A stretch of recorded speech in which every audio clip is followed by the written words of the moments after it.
ताराराणी चौकातील 3 सिग्नलचे पोल ट्रकच्या धडकेत जमीनदोस्त, चालकाविरुद्ध गुन्हा। कोल्हापूर शहरातील ताराराणी चौकात भरधाव ट्रक ट्रेलरने वाहतूक सिग्नलच्या 3 पोलना धडक देऊन त्यांचे नुकसान केल्याप्रकरणी शाहूपुरी पोलीस ठाण्यात ट्रक चालकाविरुद्ध गुन्हा दाखल करण्यात आला आहे। या घटनेत अंदाजे 1,40,000चं सार्वजनिक मालमत्तेचे नुकसान झालं असून कोणतीही जीवितहानी किंवा दुखापत झाली नाही।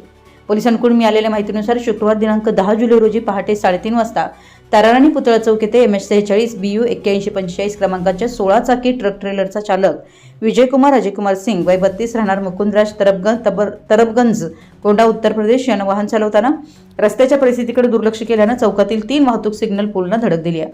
या अपघातात कोल्हापूर महानगरपालिकेच्या मालकीच्या सिग्नल यंत्रणेचं सुमारे 1,40,000चं नुकसान झालंय। या प्रकरणी महानगरपालिकेच्या विद्युत विभागातील सहाय्यक अभियंत्यांना दिलेल्या फिर्यादीवरून शाहूपुरी पोलीस ठाण्यात गुन्हा दाखल करण्यात आला। चालकाविरुद्ध सार्वजनिक मालमत्ता नुकसान प्रतिबंधक कायदा, भारतीय न्याय संहिता कलम 281 तसेच मोटर वाहन कायद्यान्वये गुन्हा नोंदवण्यात आला आहे।